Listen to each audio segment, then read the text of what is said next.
విశ్వాసి సత్యదేవుడా, సర్వము సమస్తము చక్కగా నడిపిస్తున్న దేవుడు, మంచి మార్గము మా కొరకు ఏర్పాటు చేసిన తండ్రి, ఆ మార్గములో నడుస్తున్న నీ బిడ్డలనైనా నీ సన్నిధికి రావాలని, నీ సంఘంలో ఉండాలని నీ బిడ్డలను ఎంతో ఆసక్తితో, ఎంతో భక్తితో, విశ్వాసంతో ప్రభావం నీ వద్దకి చేరుతున్నావు నాయనా. మమ్మల్ని ఇంకా ఇంకా ఇంకా నీ ఆత్మ ద్వారాగా బలపరిచి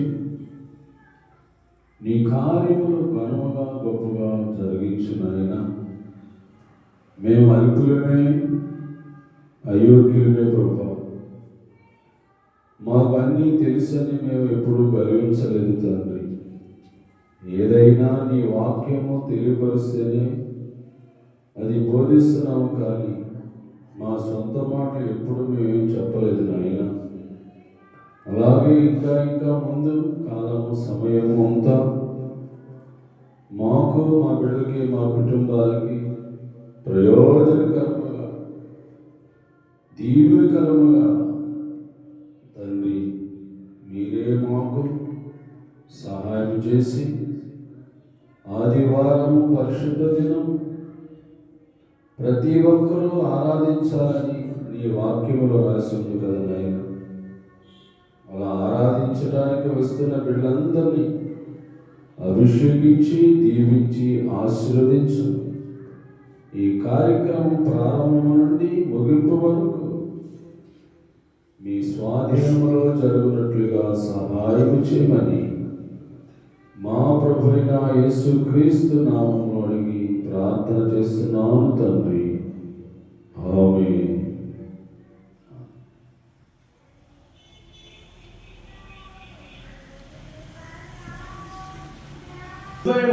గాక. నిన్ను వెతుకు వారందరూ నిన్ను గూర్చి ఉత్సహించి సంతోషించుదురు గాక. నీ రక్షణను ప్రేమించు వారందరూ దేవుడు మహిమపరచబడును గాక అని నిత్యము చెప్పుకొందురు గాక. నేను శ్రమల పాలై దీనుడనైతిని, దేవా నన్ను రక్షించుటకు త్వరపడి రమ్ము. నాకు సహాయము నీవే, నా రక్షణ కర్తవు నీవే. యెహోవా ఆలస్యము చేయకుమి. ఆమేన్. అందరం కలిసి ఆరాధన కీర్తన స్వరాలు కలపండి. అందరం చక్కగా పాడుతూ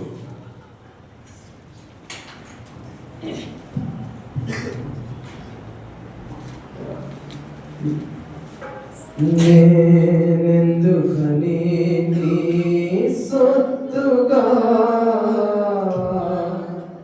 మారితిని, యేసయ్యా నీ రక్తముచే కడుగబడినందున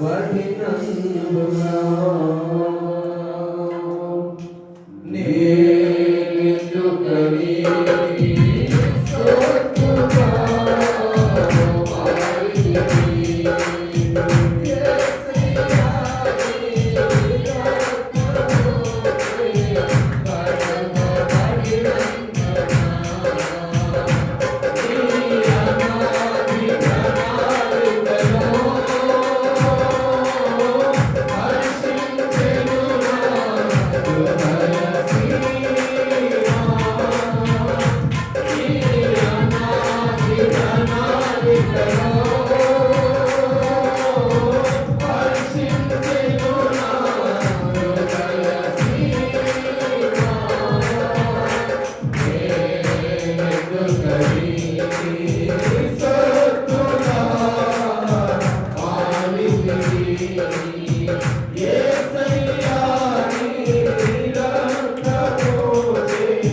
నీలో నేనుండుటే నాలో నీవుండుటే నా ఆత్మీయానుభవమే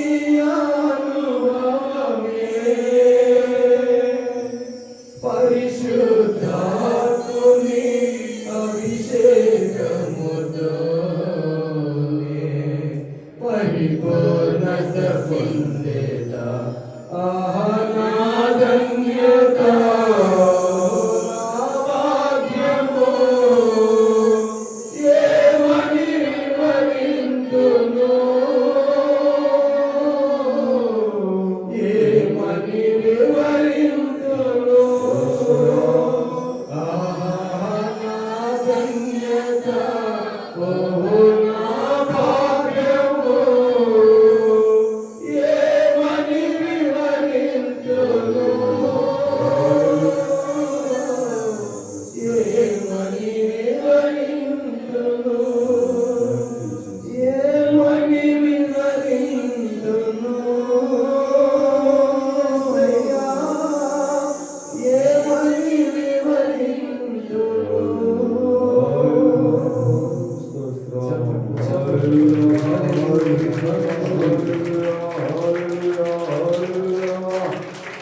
పరిశుద్ధుడా పరిశుద్ధుడా నీ కోటాని కోట్ల దేవదూతలు దేవుడిని స్తుతిస్తుండగా వారి మధ్యలో సంతోషిస్తున్న దేవుడు తన భక్తులు తన బిడ్డలుగా ఆరాధిస్తుండగా మన మధ్యలో కూడా సంతోషిస్తున్న తండ్రి ఆ దేవుని నామాన్ని పెట్టి చిన్న ప్రార్థన చేసుకుందాం అందరూ కలిసి. దేవుని వర్తమానము దేవుడు మాట్లాడాలని, దేవుడే మాట్లాడాలని మీరు అడగండి.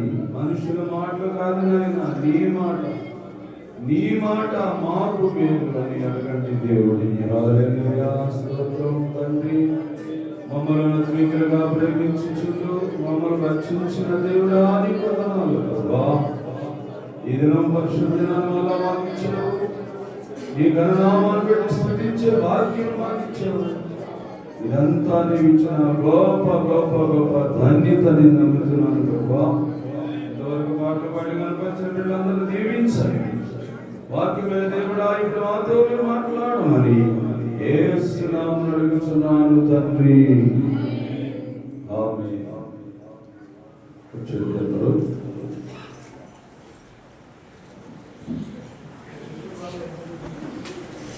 దేవునికి స్తోత్రం.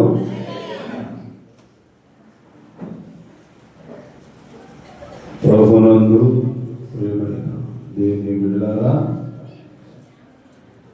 మీ అందరికీ ప్రభువైన యేసుక్రీస్తు నామములో వందనాలు తెలియపరుస్తున్నాను. మంచిది, దేవుడు అనేక సంగతులు సత్యాలను తన వాక్యం ద్వారాగా ఆయన బయలుపరుస్తూ ఉన్నాడు. బయలుపరచబడుతున్న ప్రతి లేఖనమును బట్టి మనమే ఆత్మీయులుగా ఆనందిస్తూ ప్రభువులో సంతోషించటం అది మన విశ్వాసమునకు తగిన బహుమానం. దేని బట్టి ఆనందించాలి? దేవుడి యొక్క వాక్యం బట్టి ఆనందించాలి. అది మనకు దేవుడిచ్చిన గొప్ప వరం. అది అలా ఆనందించాలంటే ముందు మనం ఏమేమి తెలుసుకోవాలో, ఏమేమి నేర్చుకోవాలో వాక్యంలో ఉన్నవి అవన్నీ, అది బైబిల్ గ్రంథము దేవుని కొరకు లేక దేవుని పట్ల నువ్వైనా నేనైనా ఇంకెవరైనా ఒక మంచి కార్యము, మంచి పని దేవుని కొరకు మనం చేయాలంటే తప్పగా నీకు, నాకు, మనకి చాలా అవసరమైన సంగతులు దేవుడు చెప్పడానికి ఇష్టపడుతున్నాడు. అది ఏంటో చూద్దాము. నెహెమీయా గ్రంథములో, బాబు ఆలోచించండి, నెహెమీయా గ్రంథము 2వ అధ్యాయములో ఒక రాజు ఉంటాడు. ఆ రాజు దగ్గర పనివాడు నయమాను ఉంటాడు. రాజుకి నెహెమీయాకు చాలా దగ్గర సంబంధం. అంటే నెహెమీయా ఎలాంటివాడంటే రాజుకి ఏం కావాలన్నా క్షణాల్లోనే అందించేవాడు. దేవునికి స్తోత్రం. రాజుగారి చేత చాలా మెప్పు పొందేవాడు నెహెమీయా. నయమాను కాదు, నెహెమీయా. బాగా ఆలోచించండి. అయితే ఒకరోజు ఏమైందంటే ఈ నెహెమీయాకు ఒక సంగతి తెలిసింది. ఈయన మంచి ప్రార్థనాపరుడు, భక్తుపరుడు, విశ్వాస యోధి, మంచి నమ్మకస్తుడు కూడా. రాజు దగ్గర రాజుగారికి ఏది కావాలన్నా క్షణాల్లో అందించేసేవాడు ఈ నెహెమీయా. ఇలాంటి ఆయనకి ఒక విషయం తెలిసింది. ఏం తెలిసిందంటే యెరూషలేములో దేవాలయము పడగొట్టబడింది. ఈ గోడలు, ఈ తలుపులు, కిటికీలు అన్నీ కూడా కాల్చివేయబడి బూడిదైపోయి, దాని పోలి కూడా లేకుండా అది చాలా శిథిలమైపోయింది. అలా ఎవరు చేశారు? ఆలయాన్ని కాల్చేసింది ఎవరు అని అంటే శత్రువులు. ఈ వార్త నెహెమీయాకు తెలిసింది. నెహెమీయాకు తెలిసిన తర్వాత ఆయన మనసులో చాలా బాధపడిపోతున్నాడు, చాలా కూలిపోతున్నాడు, చాలా ఇబ్బంది పడిపోతున్నాడు. ఇక రాజుగారికి ద్రాక్షరసం ఇవ్వాలి, గిన్నెలో పిసికాడు, అది అట్టుకెళ్ళి వెళ్ళిపోతున్నాడు. కానీ ఇన్ని రోజులేమో సంతోషంగా, ఆనందంగా కనిపించేవాడు ఎవరు? నెహెమీయా. ఆ రోజు రాజుగారి ఎదుట ఏదో పోగొట్టుకున్నట్లుగా ఆయన అన్నాడు. అప్పుడు రాజుగారు చూసి, నెహెమీయా, ఏం బాబు, ఏమియా, నీకు జబ్బు లేదు, రోగం లేదు, బలహీనత లేదు, ఎందుకు ఇలా ఉన్నావు అని అడిగాడు. అడిగితే నేను చెప్పట్లేదు, కానీ బాధగా ఉన్నాడు, మౌనంగా ఉన్నాడు. ఏంటి, నీకేంటి, నీకేం కట్టం వచ్చింది చెప్పాయా, నాకు సాధ్యమైతే నేను చేస్తాను, సహాయం చేస్తాను అంటాడు రాజు. లేదు, అప్పుడు ఆయన ఇంకా అడిగితాడు కాబట్టి చెప్పాలని నిశ్చయించుకున్నాడు. ఈ నెహెమీయా చెప్పిందల్లా రాజు ఆలోచిస్తున్నాడు. ఏం చెప్తున్నాడు? అలానా యెరూషలేములోని దేవాలయం అంట కూల్చేశారండి, ఆ గోడలో కిటికీల తలుపులని కాల్ చేస్తున్నారంట. నా బాధ అదే. నేను ఆ ఊరు వెళ్ళాలని నాకు మనసులో ఉంది, కానీ నీ సెలవు లేకుండా నేను వెళ్ళలేను కదా అని ఈ మాటలని బాధతో రాజుగారికి చెప్పేశాడు. రాజు ఆలోచించి, ఏంటి బాబు, నువ్వు బాధపడటం నాకు ఇష్టం లేదు, నువ్వు సంతోషంగా ఉండాలి కదా, నా దగ్గర పనిచేసేవాడు కాబట్టి. అయితే ఇప్పుడు ఏంటి, వెళ్తావా ఊరు? వెళ్తానండి అన్నాడు. మరి నీకేమైనా కావాలా? డబ్బులు గిబ్బులు? నాకు డబ్బులు గిబ్బులు అవసరం లేదు, కానీ నీ రాజ్యంలో ఒక అధిపతి ఉన్నాడు, ఆయనకి ఒక లెటర్ రాసిస్తే చాలు. ఆ లెటర్లో ఏమని రాయిస్తాడు రాజు అంటే, ఇదిగో పలానా నెహెమ్యా వస్తున్నాడు, ఆయనకి ఏమేమి కావాలో, ఆయన ఏం కోరుకుంటాడో అవన్నీ ఆయనకి ఇవ్వమని రాజుగారి లెటర్లో రాసి పంపిస్తాడు.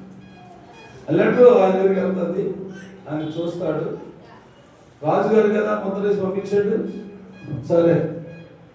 ఇక రాజుగారికి ఏమైనా రాజు అనుకుంటే ఏమైనా పొద్దు ఉంటుందా?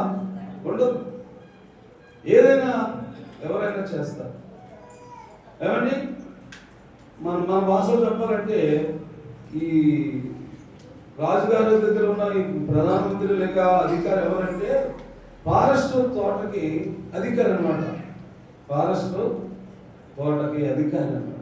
ఆయనకి లెటర్ పిలిస్తే అప్పుడు లెక్కలో ఉన్న ప్రకారంగా నెహెమ్యా నీకు నచ్చిన మానులన్నీ పట్టుకో, కోసుకో, నీకు ఏది కావాలంటే పట్టుకెళ్ళాను కానీ ఈయన కూడా చెప్పాడు. అండి, ఈయన కూడా చెప్పాడు. సరే, ఆయన నచ్చినవి కోసుకున్నాడు, అడవిలోకి వెళ్ళాడు, నాకు నచ్చిన కాలువలో కోసుకున్నాడు, పట్టుకెళ్ళడానికి రెడీ చేసుకున్నాడు. ఇలాగా ఈ స్టోరీ అంతా మీకు ఎందుకు చెప్తానంటే, అది జరిగిన చరిత్ర బైబిల్ గ్రంథంలో. తర్వాత అదే నెహెమ్యా ఏం చేస్తాడో ఒకసారి చూడండి. 2వ అధ్యాయానికి వచ్చాను త్వరగా. 2వ అధ్యాయము ఇవన్నీ ఎందుకు చెప్పేసాను నోటి మాట అంటే, చదివితే లేట్ అయిపోతుందని నోటి మాటగా చెప్పేశాను.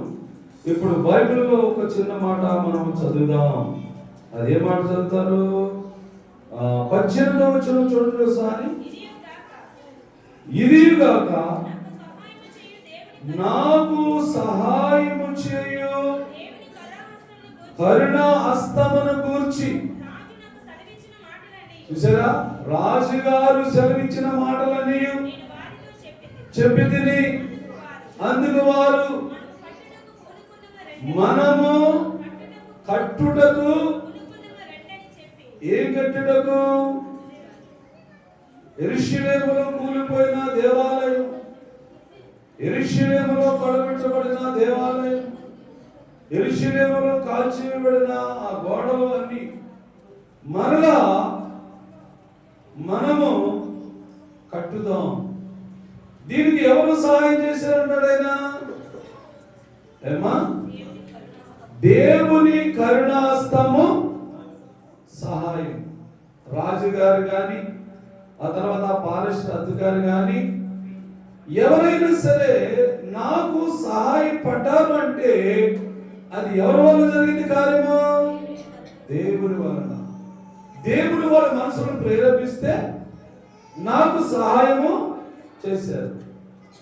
ఇప్పుడు నేను యెరూషలేముకు వచ్చాను, పడిపోయిన ఈ చర్చిని చూశాను, ఆలయం చూశాను, శిథిలం అయిపోయింది, అంతా ముక్కముక్కలు అయిపోయింది, అంతా పడగొట్టేశారు. దాన్ని కట్టాలని ఏమండి ఈ నెహెమ్యా పూనుకోవటము ఇది గొప్ప కార్యము. ఇది గొప్ప కార్యం.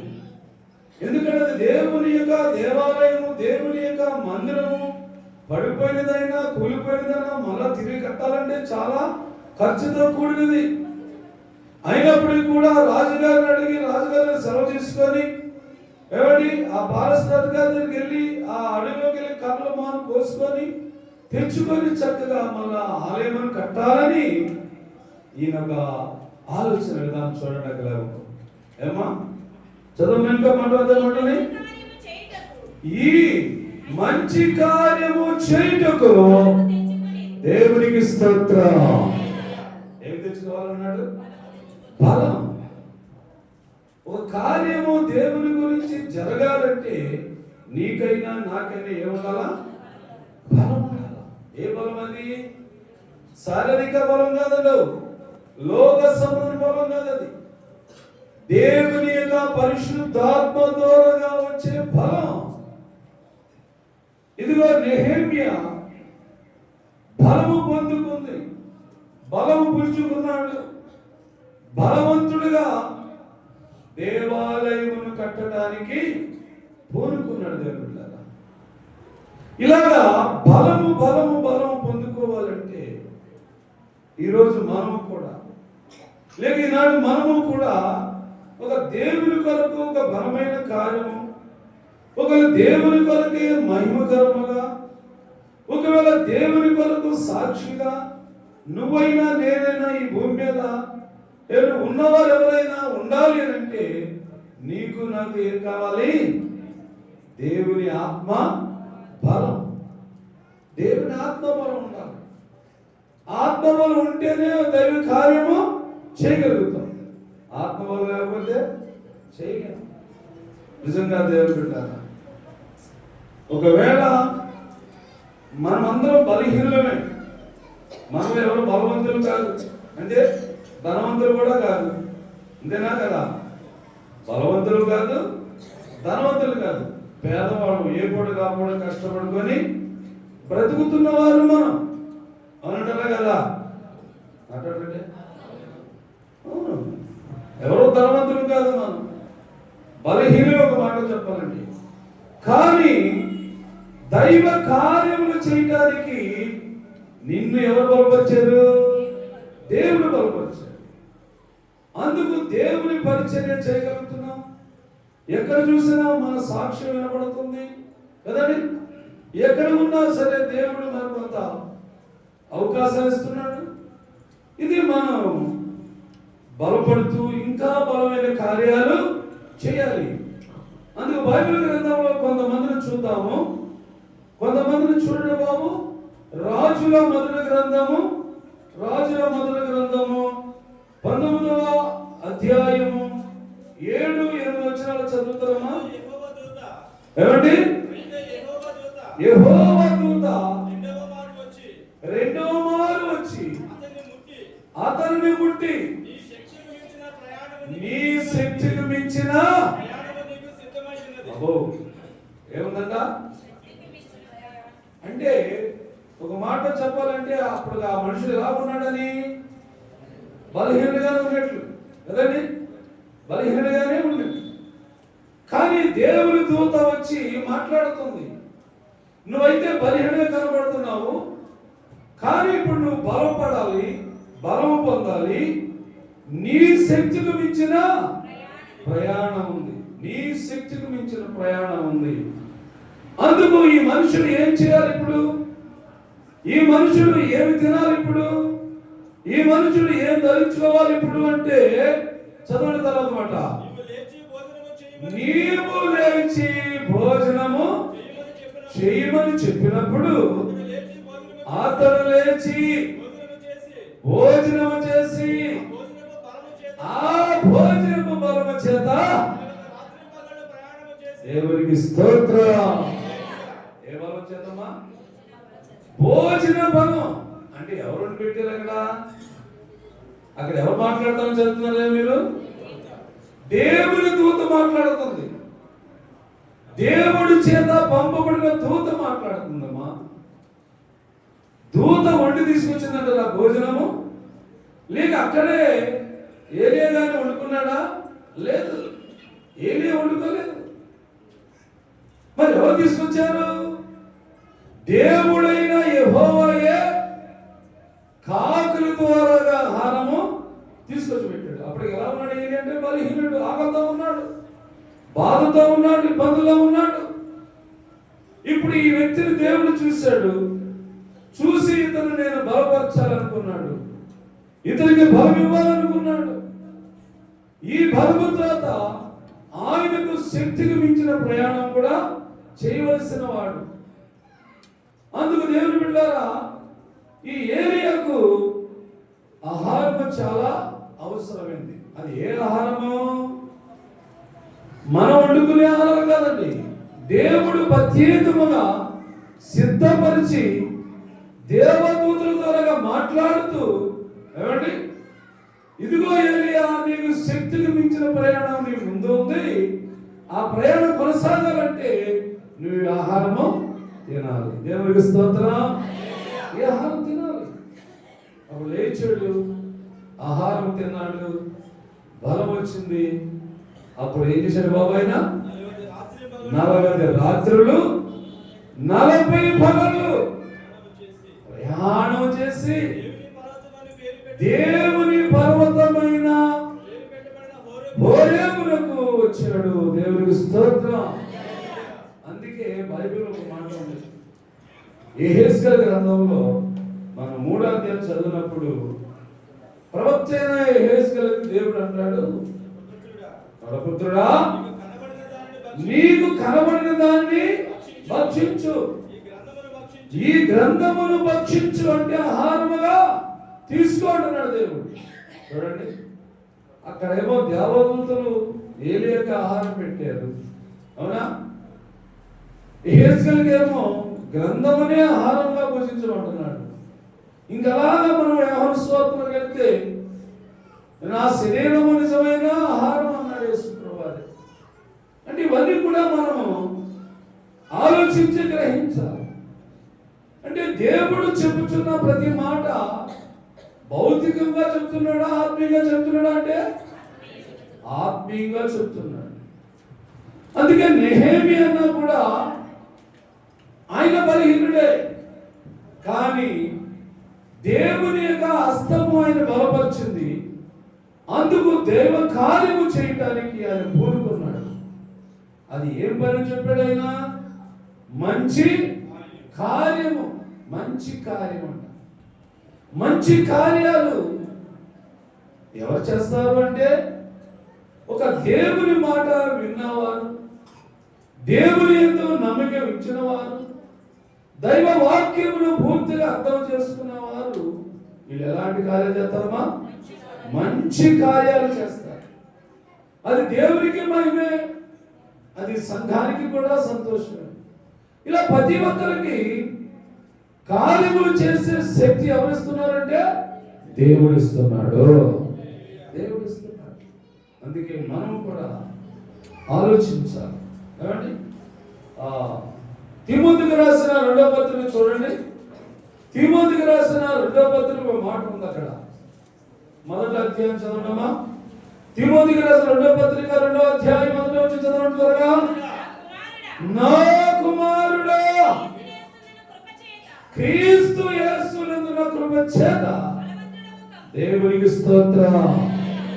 ఎందుకు బలం? ఏమా, ఎందుకు బలం బాబు? దేవుని పని చేయటానికి, దేవుని కార్యము చేయటానికి నీకు బలం అవసరం. బలము రావాలంటే ఏముండాలి? ఇప్పుడు క్రీస్తు యేసునందున్న కృప. కృప ద్వారా బలవంతులు అవ్వాలి. ఆహారం కాదు, ఆమ్లెట్లు కాదు, గుడ్లు కాదు, పాలు కాదు. బలం ఏంటి? బలం ఇక్కడ కృప. క్రీస్తు యేసునందున్న కృప చేత బలవంతుడు కమ్ము. ఎందుకు బలం అంటే తర్వాత చదవమ్మా. నీవు అనేక సాక్షులు ఎదుట ఉన్నావా? నా వలన బాబు ఏమిటి కావచ్చు? నా వలన అక్కడ ఉన్నావా? వినండి, ఇక పౌలు గారు ఆ రోజున అంటున్నాడు, తిమోతి అనే విశ్వాసి, క్రీస్తు యేసునందు బలము చేత కృప చేత బలవంతుడు కమ్ము. నీవు నా వలన విన్న సంగతులు. ఎవరి వల్ల? సేవకుడి ద్వారా విన్న సంగతి ఏం చేయాలంట? ఇతరులకి బోధించాలంటే. అవునా? ఇతరులకి బోధించడానికి ఏం కావాలా? సామర్థ్యత. అది ఎలాగా? యేసు ప్రభువారు ఇచ్చిన కృప ఉందా మనకి? ఏమండి, ఆయన అంటాడు, అనేక సాక్షులు ఎదుట లేక అనేక జనములు ఎదుట నా వల్ల విన్న సంగతి నువ్వు అర్థం చేసుకొని దాన్ని మనసులో నింపుకొని దాన్ని నువ్వేం చేయాలా? ఇతరులకు నువ్వు చెప్పాలి. ఇతరులకైనా ఇతరులకు చెప్పాలి. ఏమి చెప్పాలా? సేవకుల దగ్గర నుంచి ఏదైతే ఆలోచించావో, సేవకుల దగ్గర నుంచి ఏదైతే విన్నావో అది ఇతరులకి చెప్పాలని దైవ గ్రంథంలో ఉంది. దేవుని బిడ్డ అంటే ఈ పనులన్నీ జరగాలంటే మనకేం కావాలి? బలం కావాలి. నెహెమ్యా బలం పొందాడు, దేవుని ఆలయమును కట్టించాడు. ఏలియా బలం పొందాడు, తన శక్తికి మించిన ప్రయాణము చేసి ఎక్కడికి వెళ్ళాడు? హోరేబు అంటే దేవుని సన్నిధి వెళ్ళాడు. ఏమండి? అలాగే ఇక్కడ పౌలుగా చెప్తున్నాడు తిమోతికి, నువ్వు నైనా బలపడాలి, నువ్వు బలం పొందాలి. బలం పొందాలి అంటే నేను కాదు, క్రీస్తు యేసునందున్న కృప అది నిన్ను బలపరుస్తుంది. అది దాంతో నువ్వు బలపడతావు. ఏమవల్ల? నా వలన విన్న సంగతులు ఇతరులకి బోధించాలి, ఇతరులకి చెప్పాలి, ఇతరులకి సాక్ష్యం కనపడాలి. పర్వాలేదురా, నిజంగా కదండి అనంటారు కదా. మరి నేను ఒక సేవకుని దగ్గర నేర్చుకున్న బోధ ఇది. ఎవరైనా మరి ఇవాళ అందరి దగ్గర ఉన్నానా లేదా? కనపడుతున్నా లేదా? మరి మీరు కూడా ఏం చేయాలా? నేర్చుకోవాలా వద్దా? అది మీ ఇష్టం. నేర్చుకుంటారో వదిలేస్తారో అది మీ ఇష్టం కదా. సేవకుడి బాధ్యత ఏంటి? చెప్పడం. అది వినేవారు నేర్చుకోవాలా వదిలేయాలన్నది అది మీ మీద ఆధారపడి ఉంటుంది. అంతేనా? ఆ రోజుల్లో ఆంధ్ర గారు చెప్పేవాడు, నేను నేర్చుకున్నాను. ఆయన చెప్పిన ప్రతి మాట నా హృదయంలో ఉంది, దాన్ని నేను మీకు బోధిస్తున్నాను. దేవునికి స్తోత్రం. మీరు కూడా ఒకవేళ నాలాగా ఉంటే మంచిదామని నేను భావిస్తూ ఉంటాను. నాలాగా ఉండాలి కదా మీరు కూడా.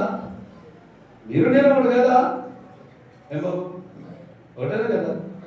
మరి నేను నేర్చుకున్నాను కదా, మరి మీరు కూడా నేర్చుకోవాలి కదా. నేర్చుకుంటేనే కదా అందరికీ బలం, ఆలకిస్తేనే కదా అందరికీ బలం. మరో వ్యక్తి దగ్గర సాక్షిగా ఉండగలుగుతాం. అలాగే అందరూ కలిసి దేవునికి సాక్షిగా ఉంటే దేవుడు ఎంత సంతోషిస్తాడు. ఇది మీరు నేర్చుకోవాలని ఈరోజు దేవుడు ఆత్మదేవుడు మనతో చెప్తున్నాడు.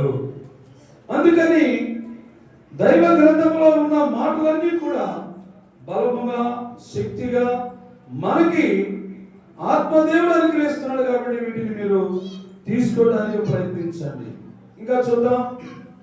ఆది కాండము బలము గురించి చెప్తున్నాం కాబట్టి కొంచెం ఆలోచించండి. ఆది కాండము 18వ అధ్యాయము 5వ వచనం కూడా చదవండి.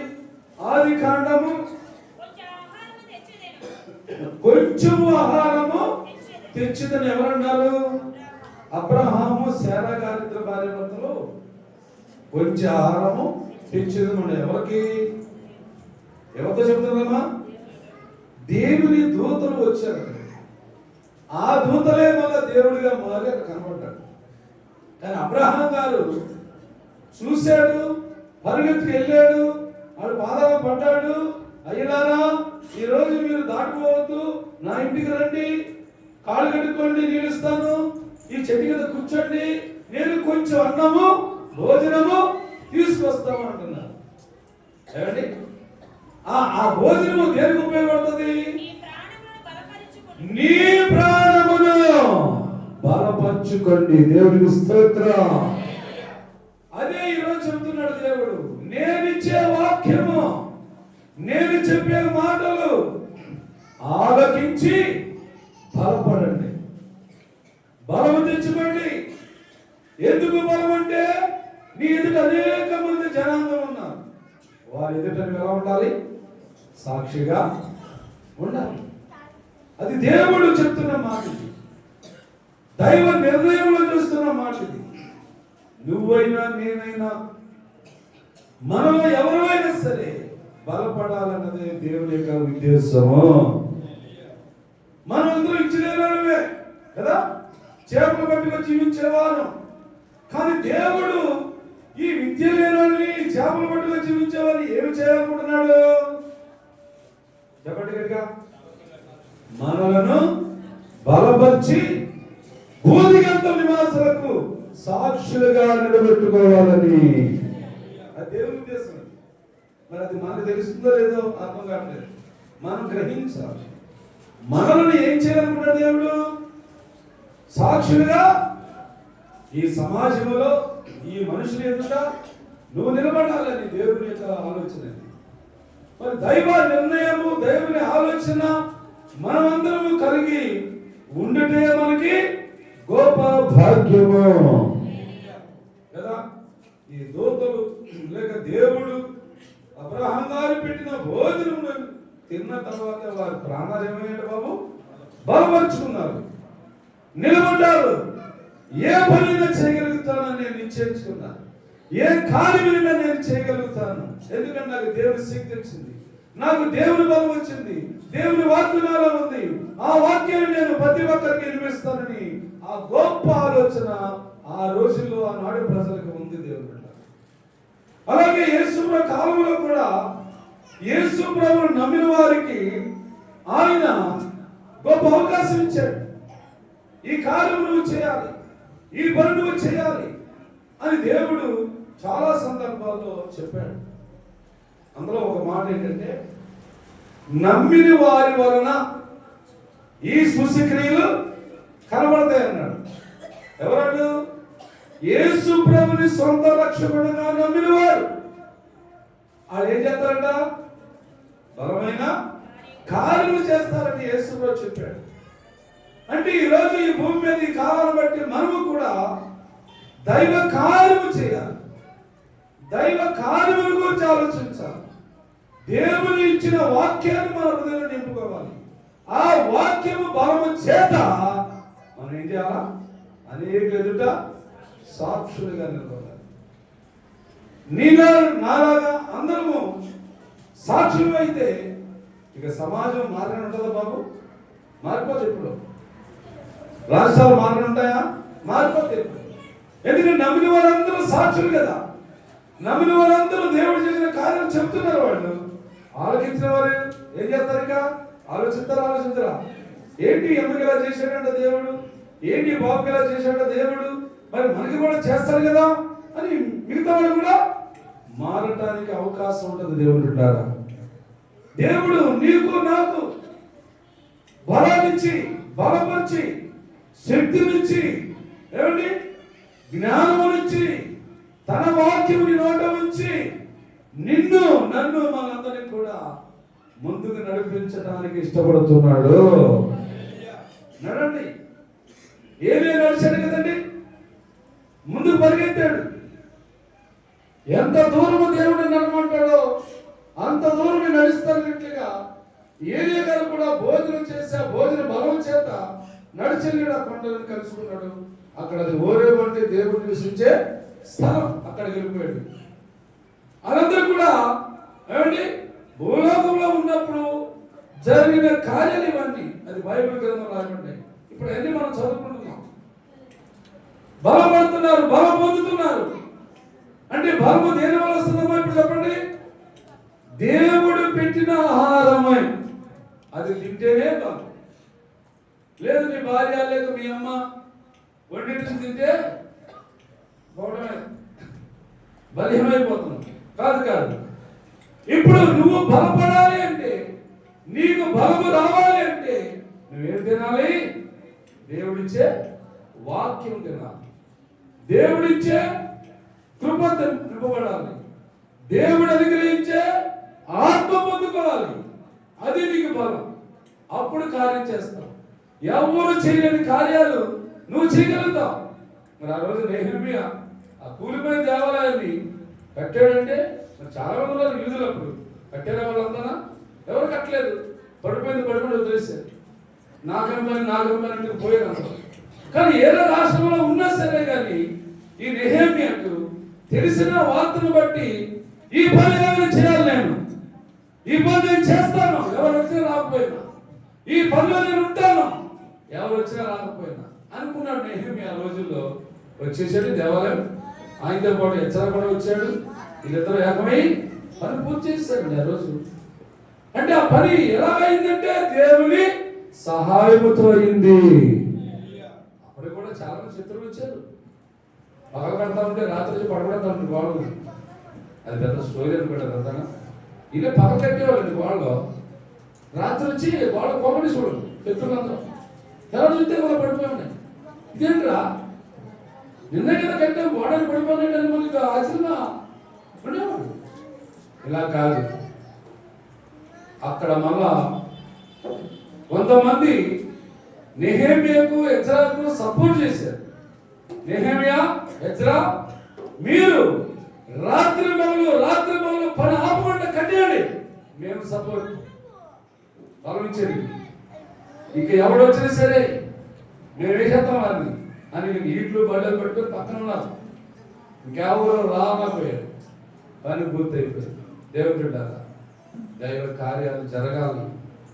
దేవుని పనులు ఆపకూడదు. అవునమ్మా, దాన్ని ఆపకూడదు. అది ఆపితే పెద్ద పరిమాణం వస్తుంది. మనం దానివల్ల మనం నష్టపోతూ ఉంటాం. దైవ కార్యములు జరుగుతూ ఉండాలి. ఒకవేళ మానవుల పనులు మానవుల యొక్క పద్ధతులు మానేసినవి కానీ దేవుని పని దేవుని కార్యాలు ఆగచ్చా బాబు? ఆగకూడదు. అవి పూర్తి అవుతా ఉండాలి. అలా ఎనటానికి ఒక మనిషికి దేవుడు చెప్పినట్టు ముందు చూడ బాబు. లూకా రాసిన సువార్త రెండవసారి, లూకా రాసిన సువార్త 8వ అధ్యాయము 39వ వచనం చదువుతారు ఒకసారి. లూకా సువార్త. అయితే ఆయన అంటే యేసు ప్రభువారు, నువ్వు నీ ఇంటికి తిరిగి వెళ్ళి దేవుడు నీకు ఎట్టి గొప్ప కార్యములు చేశాడో తిరిగి చేయమని వానితో చెప్పి దేవునికి స్తోత్రం. ఇది యేసు ప్రభువారు చెప్పిన బోధ. ఒకరికి దేవుడు కార్యం చేశాడు. ఆయన యేసు ప్రభు చూశాడు. చూసి వాడుతా ఉన్నాడు. మరి ఆడు అప్పుడు ఎక్కడ ఉన్నాడో మనకు తెలియదు. అంటే అక్కడ వాక్యాన్ని బట్టి ఆలోచిస్తే బయట ఎక్కడ ఉన్నట్టు. నువ్వు ఇంటికి వెళ్ళి అన్నాడంటే ఇంట్లో ఉన్నాడా? ఇంట్లో కాదు, ఎక్కడో ఉన్నాడు. వీడు యేసు ప్రభు చూశాడు. అబ్బాయి, నువ్వు ఇప్పుడు ఇంటికి పోయి దేవుడు నీ పట్ల ఎలాంటి గొప్ప కార్యము చేశాడో ఆ కార్యముల గురించి నువ్వు తెలియపరచరా బాబాలని చెప్పాడు యేసు ప్రభు. చెప్తే వాడేం చేశాడు? ఏంటి నీవుగా చెప్తాడు, నేను 10 మంది వచ్చాను, లేదు బీచ్కి వెళ్తే నేను నాతో మాట్లాడతానేంటి, లేదు చీరాలు వెళ్తే నాతో నేను ఇప్పుడే బయటికి వెళ్తాను నేను అన్నాడా? లేదు. యేసు ప్రభు ఏదైతే చెప్పాడో ఆ మాట తీసుకున్నాడు, ఇంటికి వెళ్ళాడు. ఏమండి, ఇంటి వాళ్ళందరికీ ఏం చెప్తున్నాడు? వెళ్ళి చేసిన ఆ పట్టణమంతా గ్రామమంతా దేవునికి స్తోత్రం. ఇది జరగాల. నీకు కార్యం చేయలేదా దేవుడు అంటే చేసే ఉండొచ్చు. ఏమో చేయలేదా నీకు ఏమిటి దేవుడు? చేశాడా? ఏమో మీకేం చేశాడా? చేశాడు. ఇదిగో కార్యాలు పొందిన వారందరికీ ఈ మాట, మేలు పొందిన వారందరికీ ఈ మాట. ఆ రోజు ఆ కుర్రడికి చెప్పడం ఒక్కడాడు. ఇవాళ అదే వాక్యాన్ని మనం చదువుతున్నాం కాబట్టి మరి మనకి కూడా దేవుడు చెప్పినట్టేనా భావించచ్చా? గ్రహించా. మనకు కూడా చెబుతున్నాడు. మనము కూడా వెళ్ళి ఎక్కడికి వెళ్ళాలా? పట్టణంలోకి వెళ్ళాలా, లేదా గ్రామంలోకి వెళ్ళాలా, లేక అన్యజనుల దగ్గరికి వెళ్ళాలా? ఏమండి, లేదా ఇంకా దేవుడిని తెలుసుకోలేని ప్రజలు ఉన్నారు కదా, వాళ్ళ దగ్గరికి వెళ్ళాలా? వాళ్ళ దగ్గరికి వెళ్ళి ఏం చెప్పాలి? నువ్వు నీకేదైతే దేవుడు కార్యము చేశాడో ఆ కార్యం గురించే వాడికి వివరించి చెప్పాలా. ఇదయ్యా నాకు చేసింది. ఉదాహరణకి నాకేం చేశాడని చెప్పచ్చు. నేను అతి ప్రాముఖ్యమైనది ఏం చేశాడంటే నాకు చదువు నేర్పించాడు కదా. దేవుడు ఏం చేశాడు? నాకు నమ్ముతారా మీరు? అలా అంటేనే నమ్ముతారా బాబు? ఎందుకంటే చూశారు కాబట్టి నమ్మాలి, చూడకపోతే నమ్మలేమనుకోండి. చూశారు కాబట్టి నా జీవిత సొంతం మీరే కాబట్టి నేను ఏం కలిగి ఉండేవాడినో ఏమి లేనివాడినో మీ అందరూ తెలుసు. మరి ఈరోజు ఈ కార్యము జరుగుతుందంటే ఇది ఎవరి వల్ల జరుగుతుంది? దేవుని వల్ల. ఇది నా వల్ల కాదు జరిగేది, మీరు అనుకోకండి. నేనే చేస్తానని మీరు అనుకోవడం అది మీ భ్రమ. నేను చేయట్లేదు. నా దేవుడు తన హస్తం చాపి తన ఆత్మనిచ్చి, ఏమండి, బైబిల్ చదివే జ్ఞానమునిచ్చి ఇదే సమాజంలో లేదా అనేక ప్రాంతాలకు వెళ్ళాను, అనేక చోట్ల దైవవాక్యాన్ని చెప్పొచ్చా. ఎక్కడెక్కడ చెప్పాను చెప్పండి. ఊర్లో కొన్ని మనం అక్కడ వెళ్ళాం కదా, జాన్బాబు గురించి వెళ్ళినప్పుడు చెప్పారు. అక్కడ వాక్యం సాక్షి ఇచ్చాం. అక్కడ కొంతమంది మారారు కదా, మారారు. తర్వాత కొత్త బాబు వచ్చామా, రాజధాని వెళ్ళామా, అక్కడ చెప్పి అప్పుడు ఏజ్ గారు తీసుకెళ్ళండి మనం వీటిగా 3 రోజులు అక్కడ చెప్పారు సాక్ష్యం. ఏమండి, అలాగే పరిసర ప్రాంతాలన్నీ తెలుస్తున్నాయి. నేను అందరూ తెలిసి అడుగులపాలు, దానాపేట, ఇవన్నీ మాట్లాడేవు బిల్డింగులు, లేదా కీర్తివరపాలలో కూడా నేను చాలా మంది తెలుస్తున్నాను. అంటే ఇప్పుడు ఎన్ని చోట్ల సాక్ష్యం వస్తుందా లేదా? ఏమో లేదా? సాక్ష్యం లేదు, ఉంది. దేవుని మహిమ వస్తుందా లేదా? ఎంతమంది మార్పు చెందుతున్నారు? ఎంతమంది దేవాలయానికి రాగలుగుతున్నారు? నేను పిలిస్తే వస్తున్నారా? దేవుడు పిలిస్తే వస్తున్నారా? దేవుడు పిలిస్తే వస్తాం, అంతే. మనుషులు పిలిస్తే మనుషులు ఎవరు?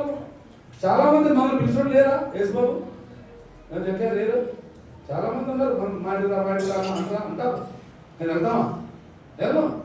కానీ దేవుడు ప్రేరేపిస్తే తలంపుల్లో, మనసులో, ఆలోచనలో దేవుడు ఉంటే వెళ్ళగలుగుతాం. దేవుడికి స్తోత్రం.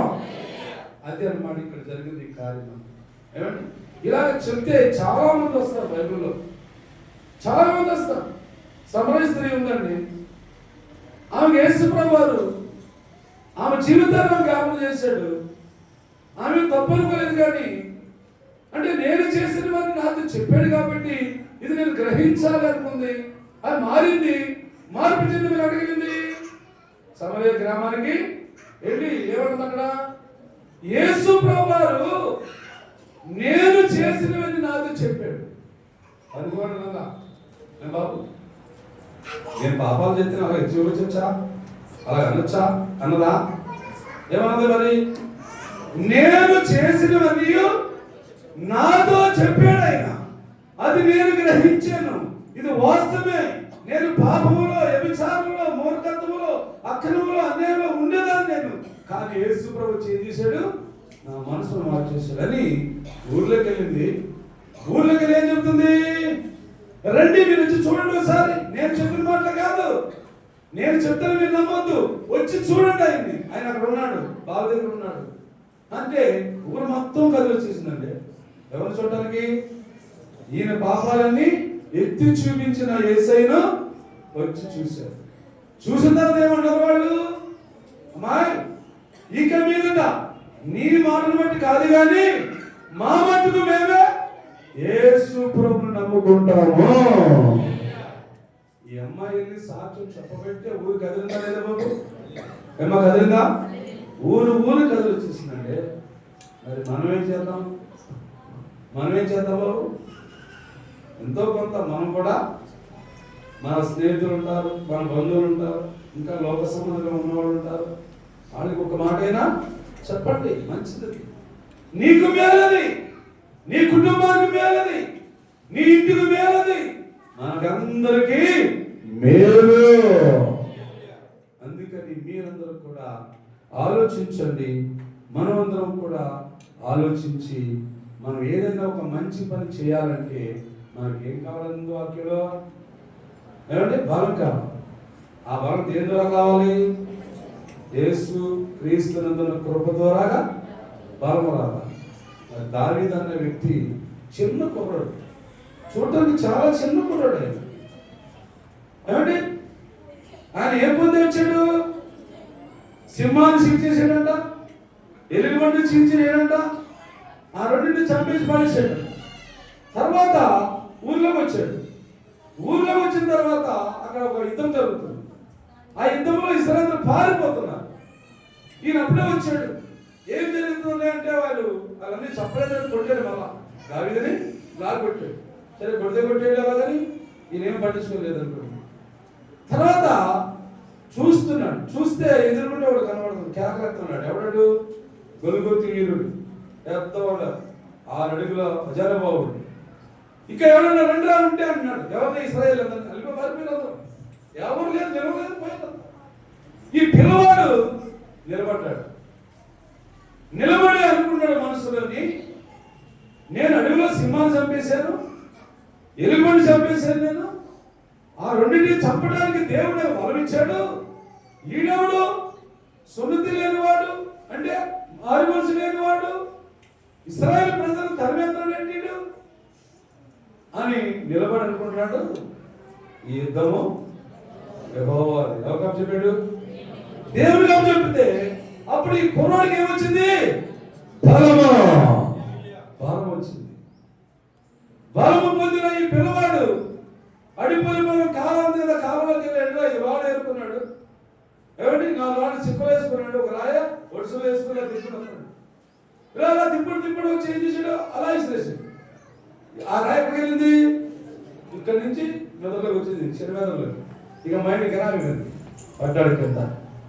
పడగానే పరిగెత్తుకొని వెళ్ళి ఆడి మరుల కత్తి లాగి ఆ కత్తితో వాడి తలను త్యాగనరికాడు. అంటే ఏంటి అంటే అర్థం? ఆయనకి ఏముంది? బలం. ఏ బలం? అది అమ్మా నాన్న పెట్టిన రోజుల బలమా? కాదు.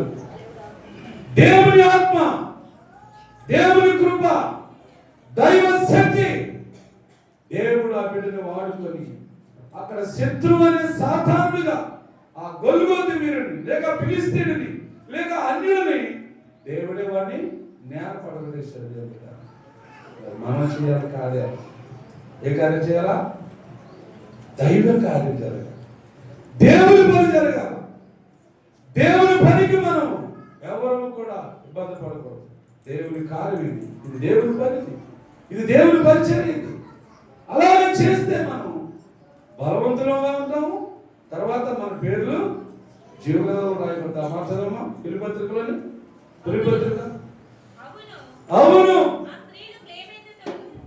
ఆ స్త్రీలు క్లెవెంతుతోను నా ఇతర సహకారులతోను సువార్త పనిలో నాతో కూడా ప్రయాసపడేవారు. దేవునికి స్తోత్రం. నిన్న గుక్క మరపకుండా ఏమో గుక్క మరపకుండా సాయంత్రం 5:30 దాకా తిరుగుతూనే ఉన్నారు. ఏ పని మీద తిరిగారు? సువార్త పని. మందా పని, మందా కార్యబాబు కాదు, దేవుని కార్యం. అది దేవుని పని. మన పనిలో పాత్రలు, అంతేనా? మన పనిలో పాత్రలు మనం చేయాలి. మరి ఈరోజు కూడా ఉన్నాయి చాలా, ఈరోజు కూడా కుటుంబ పాత్రలు ఉన్నాయి చాలా. కాబట్టి దేవుని బిడ్డలారా, దేవుని పని విషయమై, దేవుని కార్య విషయమై ఏ ఒక్కరూ బలహీనులు కాకూడదు. బలపడాలా, బలము కలిగి ఉండాలా, నిలబడాలా. దేవుడు చెప్పాడు కాబట్టి నడు. ఏవేలాగా నీ శక్తికి మించిన ప్రయాణం ఉంది, నడు. ఓపికతో నడు, ఓపికతో నడు. అలా నడిస్తే నీకు ఒక బహుమానం ఉంది. ఇదిగో నాతో కూడా సువార్త పనిలో ప్రయాస పడ్డారు కాబట్టి వీరికి సహాయం చేయమని వేడుకొనిచున్నాను. ఆ సహకారుల పేర్లు, సువార్త పనిలో తిరిగిన వారి పేర్లు జీవ గ్రంథమందు రాయబడి ఉన్నాయమ్మా. మీరు ప్రయాసపడుతున్నారు. ఒకవేళ మీ శరీరాలు సహకరించబోయినా సరే అలా నడుస్తున్నారు. మీ శరీరం ఒకవేళ బలహీనం అయినా సరే కానీ నా దేవుని పని కదా కానీ చేయటానికి ఒకటి ముందుకు వేశారు. అలా వేసినందుకు మీకు ఏంటంట?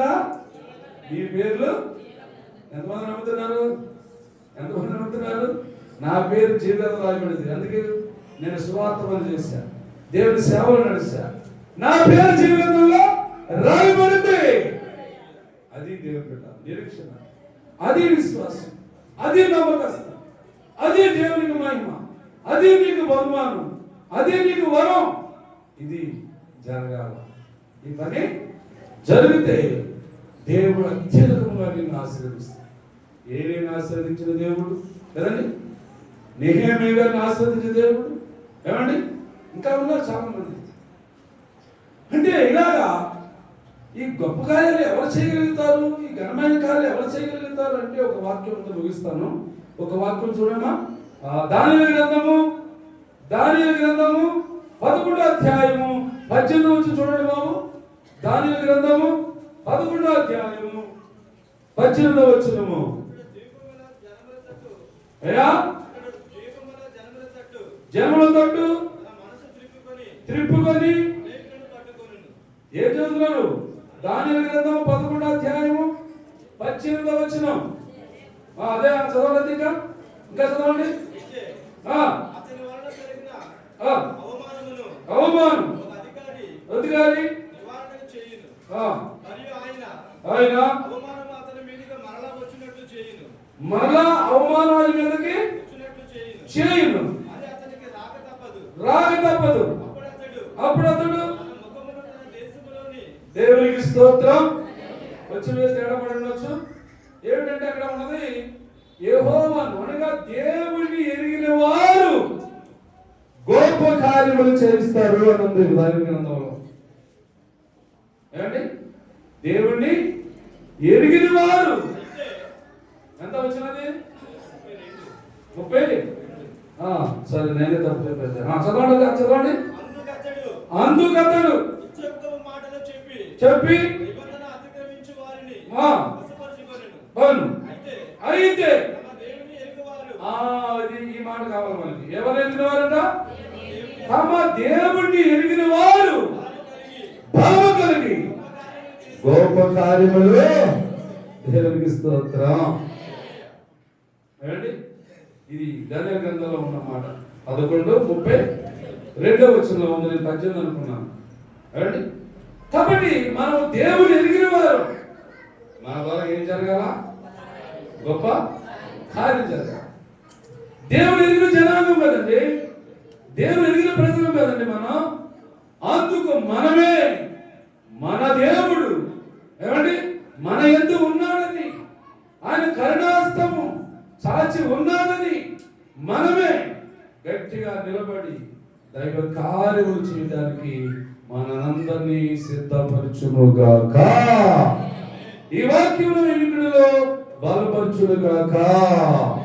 టైం 12 కాబట్టి సాక్ష్యాలు ఉంటారండి బాబు. సాక్ష్యాలు ఉన్నారా?